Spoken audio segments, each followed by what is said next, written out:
of Story showed the best early speed, tracked by Atherstone Warrior. They're followed by Assertively. Sean Levy looking for a run up the inside on the favourite New Charter, getting closer now, but will need a lot of luck. Out wide is TJ with Clear Sailing, so too Megalithic and Tanager as they race down inside the final furlong, and TJ takes it up from the long-time leader End of Story, but Megalithic is not quite done with down the outside. TJ from Megalithic as they race inside the final furlong. TJ by a length and a half or more to Megalithic, and it's TJ for the Woodcote. Megalithic in second, Tanager down the outside next, ahead of Atherstone Warrior, and on the far rail the early leader End of Story. She's got a lovely amount of speed and very straightforward. She is, yeah. I mean, she travelled beautifully at Chester when she won last time. She travelled really well and balanced down the hill. But the great thing about her, she's grown up behind since Chester. I really noticed it in the paddock, and we were just talking about it there, watching her stood still there. She's got another couple of inches to grow, I think, so there's a bit of scope there for the future. And so, assuming you're thinking Royal Ascot next? Don't know about that. No, okay, go on, tell me. I don't. We could go there. She's got the ability to go there, but I think she's, especially after what I've just said, you know, there's a bit of growing to do, and why rush her back quick? She's had a couple of quick races now. Probably maybe go for a nice group race in France, try and get that black type. Obviously, this race used to be a black type race and isn't now. And I'd be looking at sort of Cheveley Parks and things like that for her later in the year and give her a chance to really fulfil her potential. And is it only recently you've been thinking this way? No, just thought about it now, about 10 minutes ago. That's fairly recent, isn't it? No, this was a plan to come here after Chester, but the way she's done that, I thought Cliff probably kicked on 100 yards quicker than he needed to, and I thought she was going to get collared by Racecourses in the last furlong, but to be fair to her, she stuck to her gun. She did it well.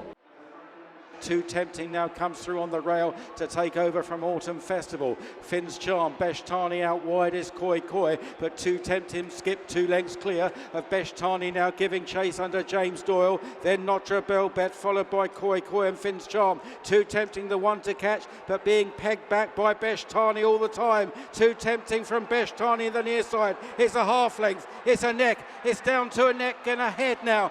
Out to the line, on the nose, Too Tempting, far side of Beshtani. 3 or 4 lengths back in third, possibly Al Mubir on the near side of Notre Belle Bet, and then came Fantastic Fox, Bo Pedro and Koi Koi. What a thrilling finish with Too Tempting winning the Trustatrader Handicap for Johnny Portman, and how thrilled were you by the finish, because it was touch and go all the way to the line? It was very touch and go, and I'm amazed that we got it. You know, I thought he'd just been chinned just in where it mattered. So I'm thrilled for the horse, and thrilled for the owners, and you know, I didn't expect him to run with quite like that, but he's been in an amazing form all season. I mean, this is his year. He's just been in such good form. He's a healthy horse, he's a happy horse, he's a tough horse. Just watch it now. I mean, I thought he'd been chinned, but no, I mean, it's just great. I mean, to be here and have a winner on Oaks Day, we're very happy about it. You must have been on quite good terms with yourself everywhere but the closing stages, because David had him in a lovely position. He did, and I know he was worried he'd got there too soon, as was I. I was worried he was on the inside because he was going to be lent on and be in that camber. I tell all my jockeys never to be on that inside rail, but it all worked out, so great. I thought I had a chance because my horse did find when James initially was coming by me to win by a neck, and I felt my horse did pick up. I knew he had a chance the way he put his head down on the line, but you never really know. Cameras panned to him straight after the winning line, which is normally a good guide, but then so after 5-10 seconds switched on to me, so it kind of gave me a simmer of hope, and thankfully saw his name on the big screen, which is great. I love the fact you know all the signs. Yeah, you got to know the tricks, because I find after the winning line, most important thing is not getting caught to see what number you are, so you have to do it kind of discreetly, so that's my little trick. I'll be watching you more closely next time. How did the race go on the way round? So smooth. He had a nice draw, used up no energy to get 3 back on the fence, and just the way he travelled into the race so comfortably. We had a gap on the inside to save even more ground, and he's a horse who's done all his winning over a mile, so I wanted to give him a chance to get the trip, but I've got there a week too soon. He's done everything so easy, almost too easy. And he's taken me there at the 2-pole, but the fact that he probably didn't have to use up that much energy to get there, it's probably what saved a little bit. He mightn't have necessarily done a lot when he got there, but when James came to him, he had something to fight with. He did pick up, and yeah, it was great to get the nod. The others now just being pushed along. He's got them in a little bit of trouble. Luxembourg passing the 3. Emily Upjohn is firmly ridden in second. Luxembourg has kicked away from Emily Upjohn. Then Time Lock and Hamish and Feed the Flame with a charge down the outside. Less than 2 furlongs to cover. Luxembourg's got a last home. He's 3 lengths clear of Emily Upjohn. Hamish running a big race now into second. Then Feed the Flame. It's Luxembourg passing the furlong marker, still with a 3-length lead. Hamish is trying hard in second and stays well. Luxembourg from Hamish racing up towards the line. It's a Ryan Moore masterclass on Luxembourg, who wins the Holland Cooper Coronation Cup. Massive run from Hamish in second, the 8-year-old. They were clear of Feed the Flame. Emily Upjohn only 4th, and Time Lock last of 5. It's a magnificent 9th Coronation Cup for Aidan O'Brien, with Luxembourg winning in the hands of Ryan Moore. Exquisite controlling ride, wasn't it? Yeah, no, he gave him a brilliant ride, Ezeliya. Yeah, absolutely super. Like, obviously we spoke about tactics, and Ryan always has all different plans in his mind, and when the gates open, then he makes his mind up. No, he gave him a brilliant ride. Patrick has been very happy with him. Wayne has been riding him work. Andrew's in charge of him, and Edmund. So no, but he's done well since his last run this year. Ezeliya has changed kind of into an older horse now, we think, physically, you know. So, but like you said, he gave an unbelievable ride. Really, he got the fractions perfect early, and when he started to motor, he had it all worked out in his head what he was going to do, you know. So no, delighted really. Mighty well in second from Hamish as well. I know you'll appreciate that, from the older run from Hamish, a big run from such an old horse. Yes, absolutely. Yeah, and I think Hamish probably took his time. So no, but yeah, and Ryan just felt that he was waiting a little bit in front end. But listen, like you said, an unbelievable run out of him. And I was interested before the race, you said that you were really pleased with Luxembourg, because looking at his form, his bare form, the first 2 starts this season, he didn't seem himself. So you've seen that change at home? Yeah, absolutely. And we probably ran him too short as well, to be fair to him. And we asked him to do things that probably wasn't fair to him, especially the last day. I think we ran him 9 furlongs, and the race didn't go right from Ryan said. And I think he had a nice position, then they came and challenged him too early, and Ryan just felt that he was a lot better than those runs. And what's going to be the plan with him now? Have you got a race earmarked for him next? Yeah, no, so I think he could be a made King George horse. Like, he gets 1.5 miles well. He loves fast ground. He had a very good run in the Arc in very soft ground. So we always felt that he was 1.5 miles horse, even though he's run massive races over 1.25 miles. And I think nice ground is a big help to him as well. So you're going to stick mostly to 1.5 miles now this season? I think we will. You know, obviously he had a massive run in the Champion Stakes last year, but it's kind of 1.25 miles, 1.5 miles, but 1.5 miles he's very comfortable at.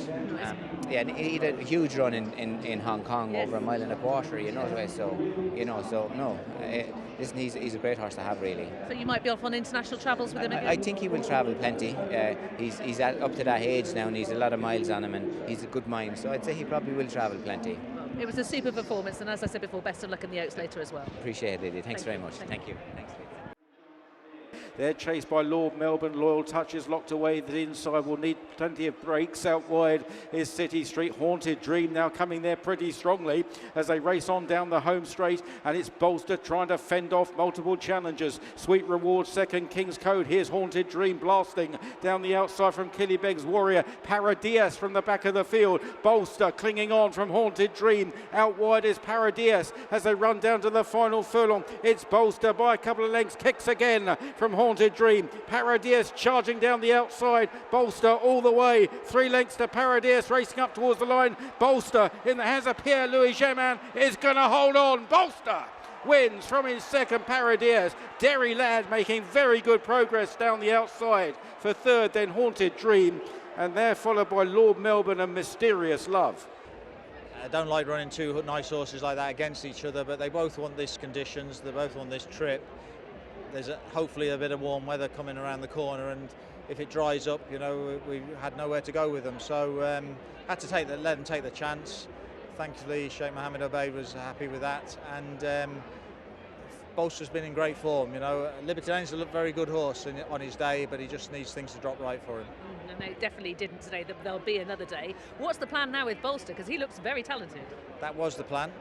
We'll have to revise that plan now. I'd say he's a Group 3 horse, you know, and that's where we'll go. But he wouldn't want fast ground, so it may be.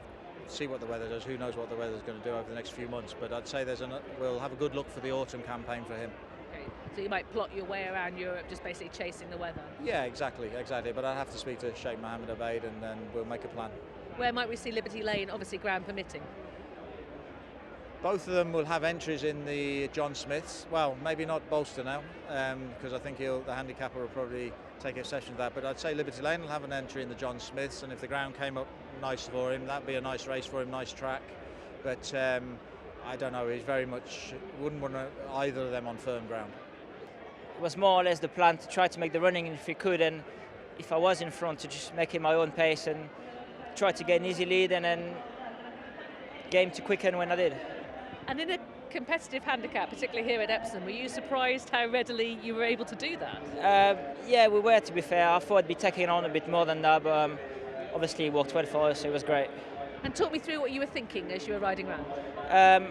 Well, obviously, the two Johnson's horse and I inside, I thought they'd go forward, but I jumped a bit better at them, so I took the chance to get across and just kept it going from there. This horse looks pretty decent. So he's going to be stepping out of handicap company, isn't he? Yeah, I mean, his first run for us, we weren't really sure what to expect of him. He doesn't show a lot at home. He keeps himself to himself. But that day we thought he was okay, and what he did today, we think that he'll probably step up into Group 3s next, and hopefully he's good enough.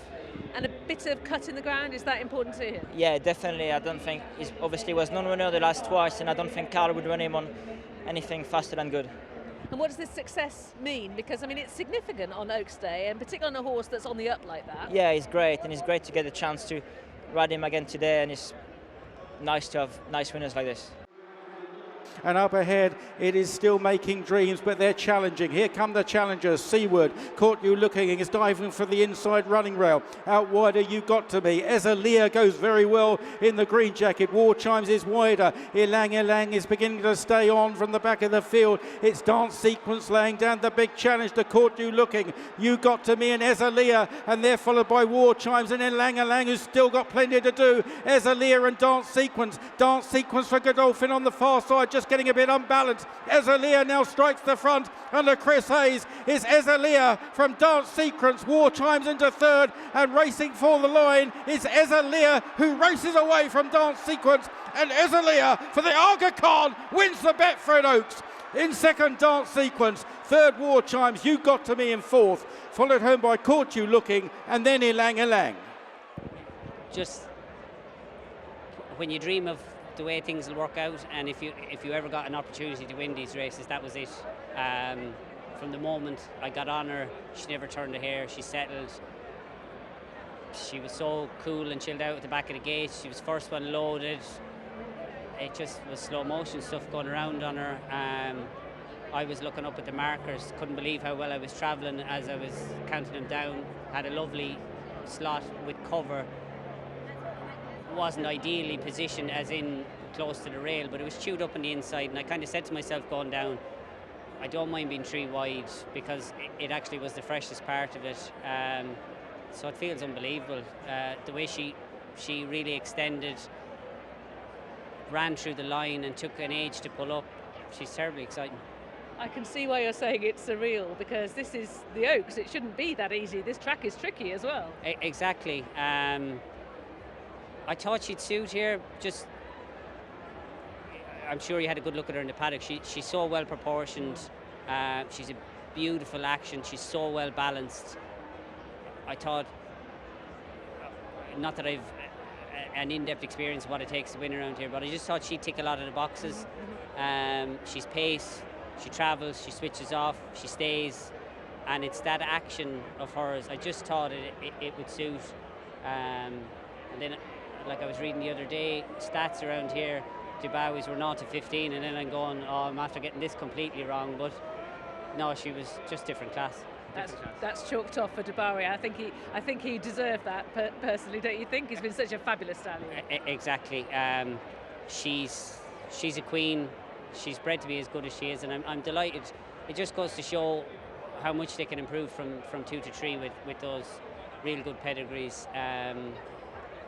She did, like I said, she didn't grow a hand or anything over the winter, but mentally matured, physically I thought she filled out and really turned into a proper professional, you know. And how about the success for your career? It's such a significant race to win, particularly in this partnership that you've built up with Dermot Well. Yeah, it's massive. I was raging last year when I got beat in the Guineas. A few years ago it was the Derby. I just said these buses are just slowly passing by and I'm just not getting on the first step, but patience, riding for the team I am with these pedigrees, and yeah, it feels like I'm in a dream now and I'm going to wake up shortly. Very satisfying, Lydia. She's a very genuine class filly that's progressed nicely for us, and she's a stayer with speed, and I was reasonably confident that everything went right. She'd be tough to beat on the day. Well, she'd shown that all of those qualities, the genuineness, the staying and the speed when she won the Salsabille. You know, she's a lovely bred filly. There's a lot of stamina, as you know, from the wonderful Agicani family, with, you know, Ezeliya and right through to the winner of the Gold Cup, and then with Derby as the sire. And she has class and she relaxes nicely, and Chris gave her a most beautiful ride. What were you thinking on the way around? I was never worried. He was in the exact position we wanted her in. He got a lovely run. He did what we love to do, is get her into a rhythm before you let her go. And I was confident a long way out we should be tough to beat.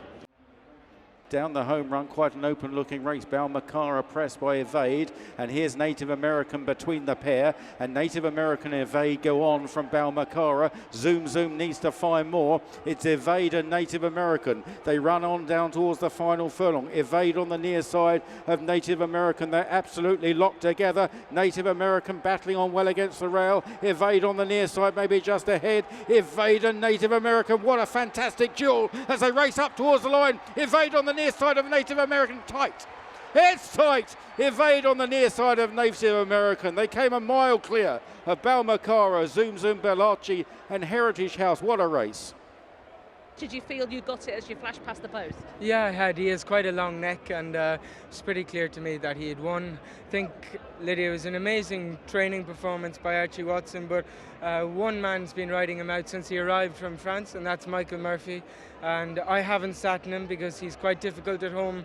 And to get him to win first up, and okay, he wasn't that easy the first furlong, but he jumped slow when he was crowded.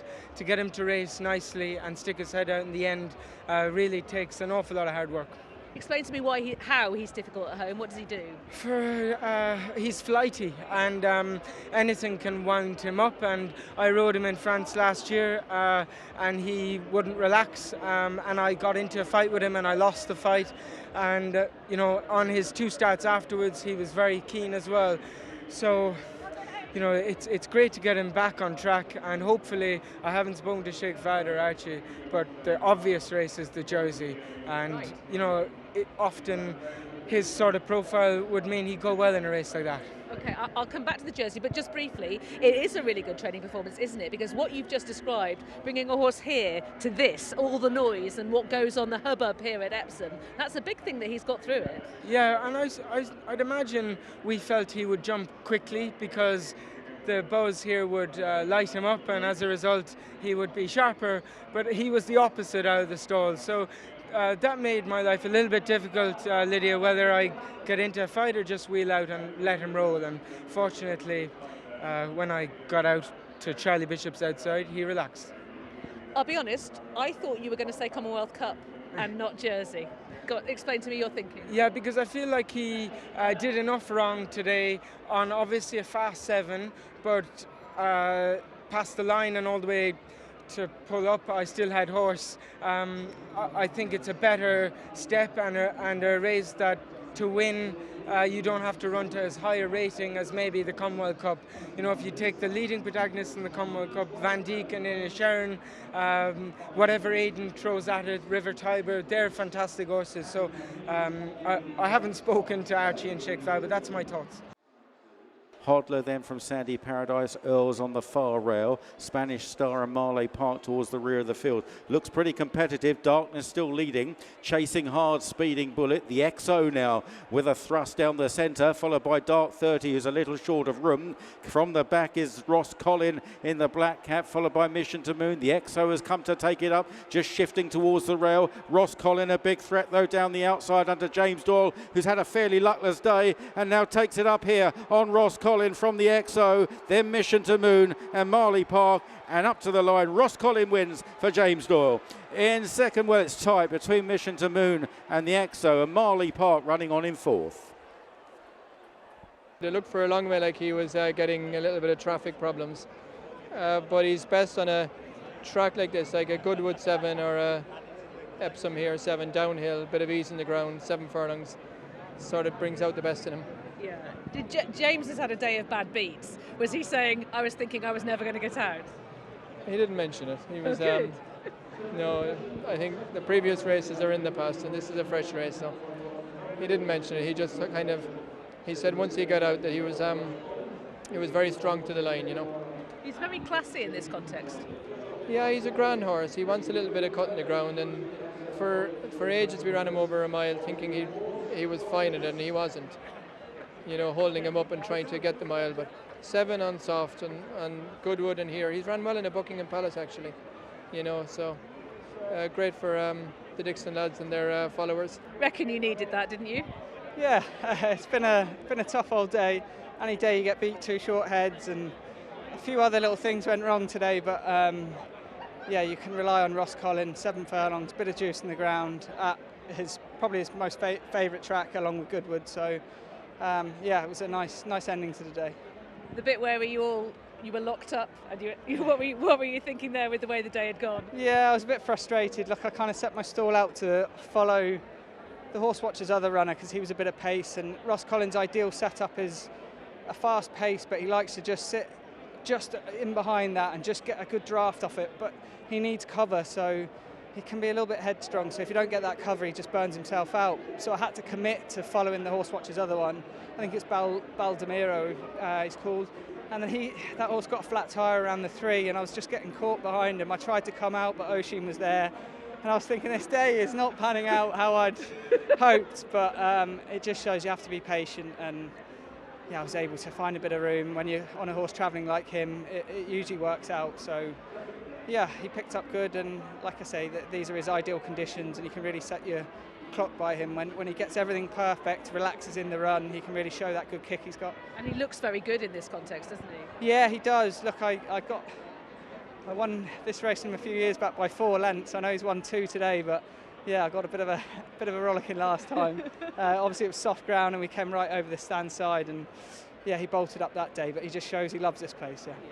He's since won at Goodwood, you know. I don't think he did much wrong. Yeah, exactly. You know, he's had a pretty good career. He's won them plenty. Yeah, he has. Yeah, no, he's a solid horse, and great for all the guys. Obviously, they put a lot of thought into what they do. The horse watchers, the Dixon boys, and everyone else connected. So they don't usually get it wrong. When they buy one, there's not many they don't kind of squeeze out every bit of improvement out of. Now, if you don't mind, I'm going to take you over the bad bits now that it's ended properly. Native American, that was one of your very close bad beats. You initially objected to the winner. What were you feeling? What did you experience from your perspective? Well, it's always interesting. What you feel on the track in the heat of the battle can often feel different to what you look at when you come back in and watch the race. And Ocean kind of, when we turned into the straight, Ocean drifted out off the rail. So it left me a beautiful run. I obviously had Eve Johnson-Helton's horse in front of me, and I had quite a lot of room, and I eased into that and then ended up on the rail once I passed Eve's runner. And Ocean's horse just lugged down the camber like they can do here. And it felt like we kind of bumped for a lot longer than we actually did. Obviously we were quite tight, but I always had room. But we did touch a couple of times. It felt a lot worse in the race, but when I actually came back and watched it, listen, it was nothing. It's Epsom, it's a difficult track. Horses can roll down the camber and it can make life difficult. But my fella, to be fair, he had every opportunity. He did kind of go and put his head in front, and it was a good old battle. Watch live racing now on racingtv.com.